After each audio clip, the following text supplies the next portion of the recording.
Time for an album review. Korn, The Paradigm Shift, their new 11th studio album. It's incredible to me that they've been around that long, that they've got 11 studio albums under their belt.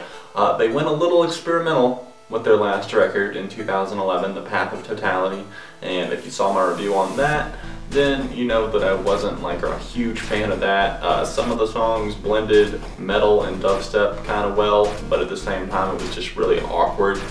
But the big news here with The Paradigm Shift, guess who's back in the band? Brian Head Welsh. So that is so cool to me. It's their former lead guitarist, and it's definitely noticeable here with this record. Everyone just feels recharged. The vocals from Jonathan Davis are much more passionate and invigorated, I feel like. Monkey and Welsh have this chemistry on the guitars that sounds really good. Even their new drummer is doing well. He's been around since 2007, since they lost their original drummer.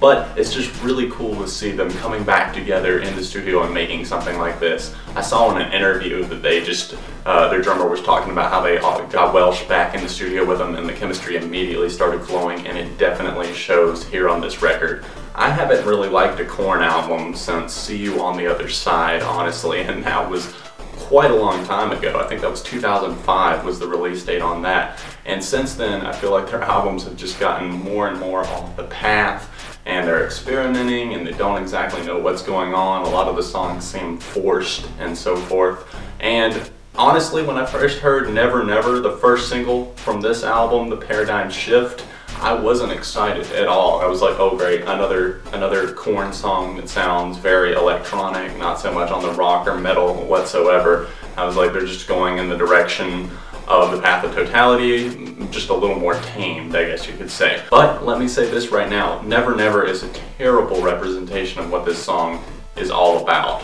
It's a really odd relationship song from Korn, and I know it was the lead single, but it's just easily the worst song on the record. I don't know why they would choose that one. Love and Meth is the second single, so why not that one? Love and Meth, hard-hitting intro, heavy guitars mixed in with these electronic sounds and programming. They mix quite well. Davis is angry as usual, but seems more passionate than he has since at least See You on the Other Side. There's so many songs on this record that just sound like straight up old school Korn with a few twists here and there, but for the most part they went back to this formula that really works. Max Hysteria, Victimized, Punishment Time, those are all tracks that come to mind just feeling classic Korn. The track Lullaby for a Sadist really gets into the head of a man who has a twisted sense of love and the games he plays with it.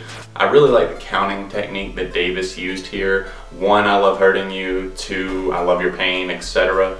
Really wicked vibes coming from this song, but I really enjoy it. And the reason I brought that one up now is because it reminds me of old Korn, like almost like Follow the Leader type days. There's so many good tracks on this record, but my overall favorite has to be Spike in My Veins. It really has this early 2000s guitar feel to it, the way it's toned, and I absolutely love it. Dark, sinister with some electronics thrown in. The feels that I get, there's chills when the chorus comes in, and this is what The Path of Totality could have been if they had done it right. Guitar heavy, vocals fueled by anger and sweeping electronic flourishes during the chorus. I can't even describe how much I love this song. No doubt it's the best song on this record and the best song that Korn has released in albums. Pray For Me is another track that does things right. It immediately lets everyone know, this is the opening track on the record, and it immediately lets everyone know that Brian Head Welsh is back in the band on guitar with powerful riffs that lead right into Jonathan Davis's recharged and passionate vocals. The lyrical content is superb once again, getting back to what Korn is all about, their roots, and mixing in some new sounds once again, but not to extreme lengths like on their last record. Davis throws in some screams on this track as well, solidifying it as a truly rocking opening and a force to be reckoned with, one of the best songs on the album. Paranoid and Aroused has this creepy but also very powerful intro to it, with some eerie synths working their way around these powering guitars from Head and Monkey. Overall, one of the more hard-hitting tracks on the record that really makes a name for itself.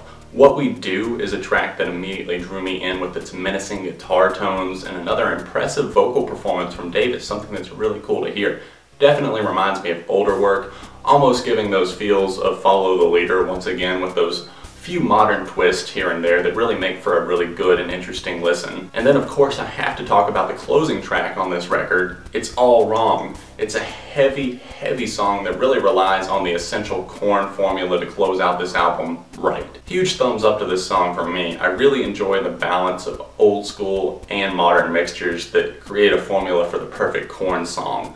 What did I take away from this album, you might ask? That Korn are definitely back on track with their career, and this is one of the greatest rock and metal albums of the year. Definitely the best material Korn has released as a band since See You on the Other Side, and it's because they went back to the formula that really made them successful and threw in some new things that they learned along the way.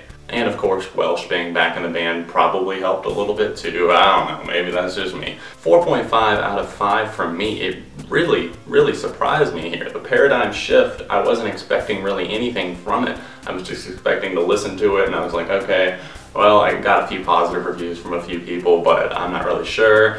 But honestly, it definitely exceeded any expectations and preconceived notions I had on this record, so I definitely recommend checking it out. Make sure you check out all the links in the description down below. Twitter, Facebook, my vlog, and of course you can see all my favorites and least favorites from this record, release date, that sort of thing for any album in the description of any of my reviews. So, thanks for subscribing, guys. Over 4,000 of you guys now, and that's incredible. A huge thank you. And 4 years on this channel, actually, as of September 29th. September 29th, 2009 was when I launched this channel. So thanks for the support over the 4 years, and I will see you guys very soon.